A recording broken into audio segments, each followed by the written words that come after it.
¿Han visto eso alguna vez?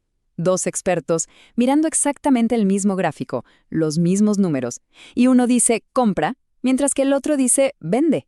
¿Cómo es posible? Bueno, hoy vamos a meternos de lleno en un misterio financiero que es realmente fascinante, porque vamos a ver cómo, en el mundo de los mercados, la historia que nos contamos sobre los datos a menudo tiene mucho más poder que los datos mismos. Esa es la pregunta del millón, ¿no? Y ojo, no estamos hablando de una pequeña diferencia de opinión, estamos hablando de un abismo. Dos visiones del futuro que no podrían ser más distintas. Y lo interesante es que la respuesta a esto, nos revela una verdad fundamental sobre cómo tomamos decisiones, no solo con el dinero, sino en casi todos los aspectos de la vida. Ok, miren esto. Es el meollo del asunto. Tenemos dos modelos predictivos, ambos analizando el mismísimo gráfico del Dow Jones. El modelo A, ¡pum!, te dice compra con un 86% de seguridad. Es casi una certeza.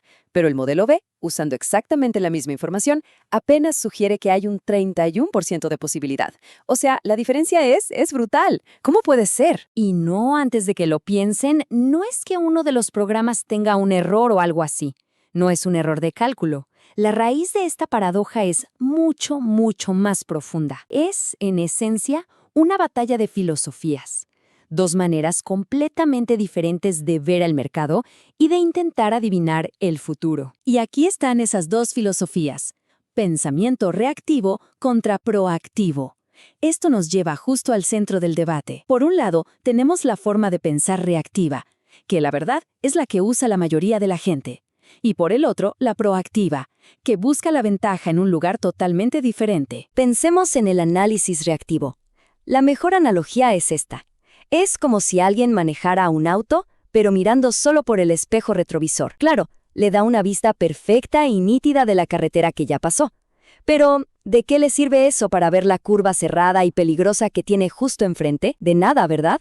Es inútil para anticipar. Y luego está el análisis proactivo. Es todo lo contrario. Es levantar la vista y mirar a través del parabrisas.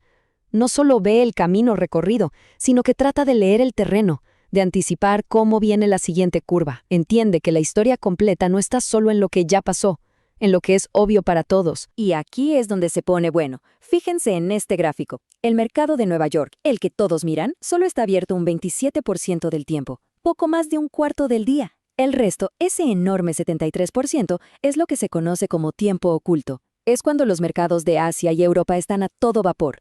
El pensamiento reactivo simplemente ignora todo eso. El proactivo, en cambio, sabe que ignorar el 73% de la acción es como intentar leer un libro leyendo solo una de cada 4 páginas. Te pierdes casi toda la trama. Y esta diferencia de enfoque tiene consecuencias, y son consecuencias bien reales.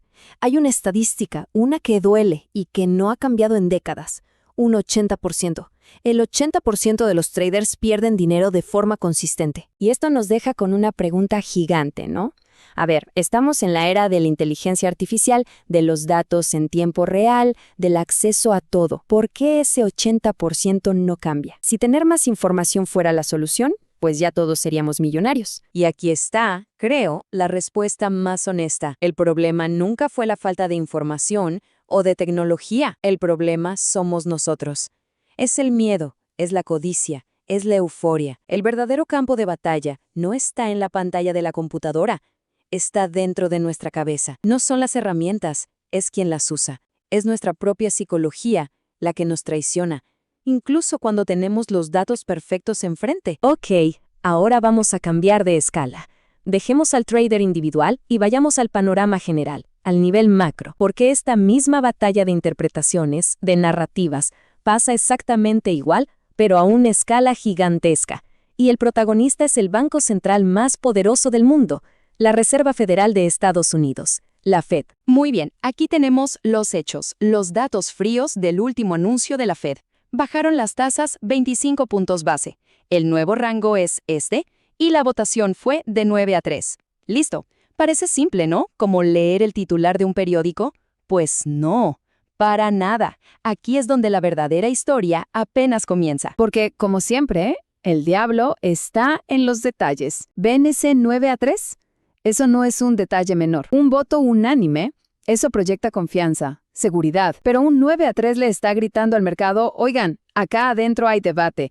No todos estamos en la misma página. Es la primera grieta en el mensaje oficial. Y la cosa se pone más confusa, porque la Fed básicamente está pisando el acelerador y el freno al mismo tiempo. Por un lado, le mete una inyección de dinero a la economía, el famoso QE. Eso es pisar el acelerador a fondo. Pero por otro lado, te muestran sus planes a futuro, el dot plot, y te dicen, pero con calma, que de aquí al 2026 casi no vamos a mover nada más. Eso es pisar el freno. Entonces, ¿en qué quedamos? Así que la historia que la Fed nos quiere contar es una de dualidad. Es como si dijeran, mira, aquí tienes una aspirina para el dolor de cabeza que tienes hoy, pero que te quede claro que la enfermedad de fondo sigue ahí, y el tratamiento va a ser largo y complicado. Pero, ¿qué pasa cuando esa historia oficial, tan calculada, simplemente no convence a la gente? Aquí es donde todo se pone realmente fascinante, porque la Fed termina de hablar y el público empieza a escribir su propia versión de la historia. Y créanme, las secuelas que escribe el público suelen ser mucho, mucho más dramáticas. Y una de las primeras secuelas que aparece es la teoría de la toma política. Es una narrativa que, en pocas palabras, dice, olvídate de los pronósticos y de la independencia de la Fed. En cuanto cambie el gobierno, van a poner a su propia gente y a bajar las tasas para que la economía se vea bien. O sea, es una historia que desconfía de la institución y que cree que la política manda por sobre la economía. Y luego tenemos otra historia, una que es casi un guión de película.